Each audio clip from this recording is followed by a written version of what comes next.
Hello, my friends. It's Sunday, and that means Coffee Klatch. Welcome to my channel.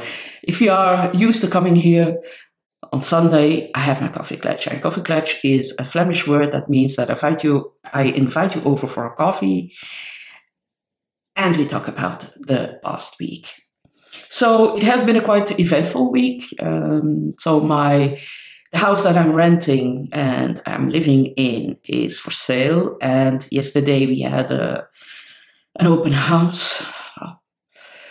That's so disturbing. I mean, having 30, 40 people in your house that you don't even know, and they are nosy and they open your cupboards and stuff. I found it utterly disturbing. They walk around your bed and didn't like it. Anyway, that's over now. There's another visitor coming next week, but that might be the last one. So then I will know where I stand, if I can stay here or if I'm leaving next door. That's all for the non-bookish Coffee Klatch. I read this week, I read a lot, but not many books. So I read Solenoid.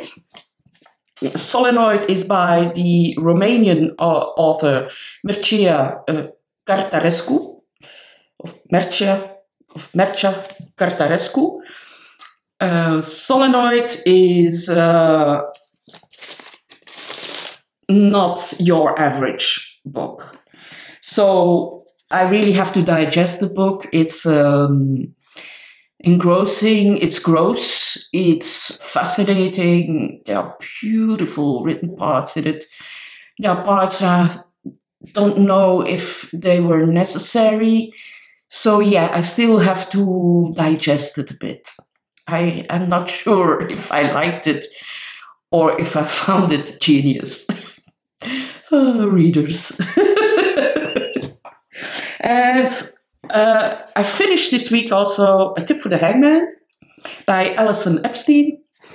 A Tip for the Hangman is about Kit Marlowe, who is a historical figure who lived during the Elizabethan times. So he was the other famous author during when Shakespeare had his heyday. And yeah, he was known, and but he was also a spy, apparently. And he was apparently responsible for, amongst others, the death of Queen Mary. He had to spy on her. It has all the ingredients to be the next Wolf Hall, but for me, it isn't. I struggled. I struggled with the story. For instance, the language she uses between people, the interactions, is too modern for me. When Kit Marlowe first meets Queen Mary, she asks him, "And who might you be?" or something of the sort. And he says, "Kit." And then he says, "Christopher." And then he says, "Christopher Marlowe, man."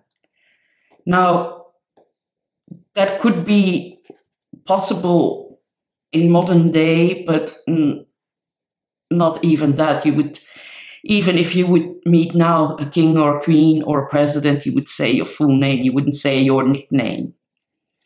And that kicked me out of the story. But it was constantly like that. I was constantly kicked out of the story because of the way people talked. And for some, that can be a positive point, but for me, it didn't work really well. And what also was a problem is that the historical facts were fascinating. All the people that were walking around in that book, that was fascinating. And you can feel that she really did her research, but she didn't do her research on everyday life, and that bothered me so badly. And yeah, I'm too much a sucker for history to oh, I'm sorry, I'm so difficult today. No, it didn't work for me. It was a 3-star read. I really struggled with this book. It took me Way too long to get through it, although it's 355 pages, more or less. No, it wasn't. And Kit Marlowe was also gay, apparently, or she made him gay. He had a long-time relationship with Tom. And although it was all very romantic, it didn't grasp me for an odd reason that I don't know. But no, it didn't work for me. I'm sorry. Yeah, 3 stars only. And then I just started How to Paint a Dead Man, I believe, yeah, by Sarah Hall. This is a translated version. Sarah Hall also wrote Burnt Coat that I really enjoyed. I read Burnt Coat in the original text, and this one is the translation, but it's fine, it's really good. And then another issue. So I'm buddy reading. I'm buddy reading with Miss Reads a Lot and Fraser Simons, the brothers Karamazov or whatever you pronounce it. So I first started in Dutch, and I struggled with language. There were words in there that didn't exist, and yeah, it didn't work. It didn't work for me at all. And then I looked on my Kindle, and I found, well, I don't have a Kindle, but on my iPad, on my Kobo app, and there was an English translation of Constance Garnett, I believe, and that was a lot better.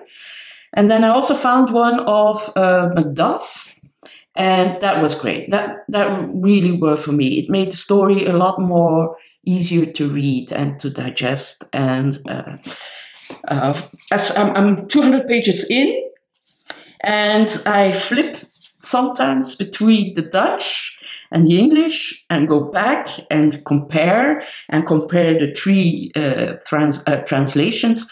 It is a feast to be able to do that. It is phenomenal, because now I get the best of 3 worlds in a way. And so first I read Macduff, and then I read it, or partly read it in Dutch, and then I partly read it in the Constance Garnett translation. And it's fascinating to see how they tackled the same sentences. It is a treat. An extra treat to read this book. I love the story. I love the youngest brother, Alyosha. Yeah, there's so many good things in there, and I can understand why the brothers Karamazov, or the Karamazov brothers, was a very powerful book in its day. It still is. It is, yeah, it's an amazing read. So yeah, that's about it. I'm a bit short of money, so I don't buy as many books as I want to. That's why I fall back on my library, and in my library I can only find Dutch texts. So yeah, there's a mini section in English, but that's only for school kids who are learning English. My library is so small but so wonderful, and they have. Yeah, I always have the first choice in all the new books, like Solenoid. There's no waiting list for that, so they know I will read it. So they know my taste, and they buy the books that I really want to read, and that's fabulous. It's like my own private library, and it costs me nothing. Like, it only costs me like €5 a year, or every 2 years. So that's practically for free. So yeah, that's it. That's all I have to say. An interesting reading week. That's the least I could say. I thoroughly enjoyed it. Karamazov, I love, and especially with the 3 versions, it's a blast. Actually, it's a feast. And Solenoid is digesting. Yeah, it's not a book you will read once every 10 years. It's one of those books that Whether you like it or not, it will stay with you forever. That's one of those books. I hope you had a great reading week, a great week overall, and let me know what you are reading. I'm really curious. If you have any tips for me, I will check them out. If I really like them, I will talk about them. So yeah, let me know what you're reading. And it's not too late to join us for the buddy read with Miss Reads a Lot, the brothers Karamazov, and Micah and A.G. Dunn are reading the Canterbury Tales by Chaucer, and I also wanted to read that because I have it on my shelves, but it's a bit too much to combine it with my daily activities, so yeah, for another time. See you later, have a great week, have a great reading week, and be nice to yourself and to others. Bye-bye.